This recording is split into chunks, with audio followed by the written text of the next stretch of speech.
ഹരിവരാസനം എന്ന അയ്യപ്പ ഭക്തിഗാനം ഏത് മതവിശ്വാസിയിലും ഉണർത്തുന്ന ഭക്തിയുടെ ഒരനുഭവമുണ്ട്.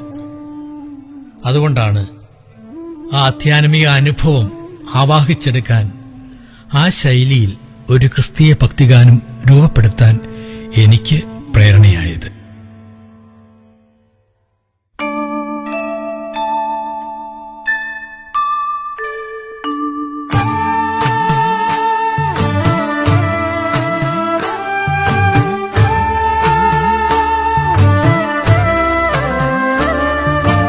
ദൈവസന്നിധി വാഴും ആദിവചനമായി മേരിജാതനായി നാഥൻ ഭൂവിൽ വന്നവൻ, സർവലോകവും വാഴ്ത്തി പൂർണ്ണമോദരായി സ്വീകരിച്ചതാം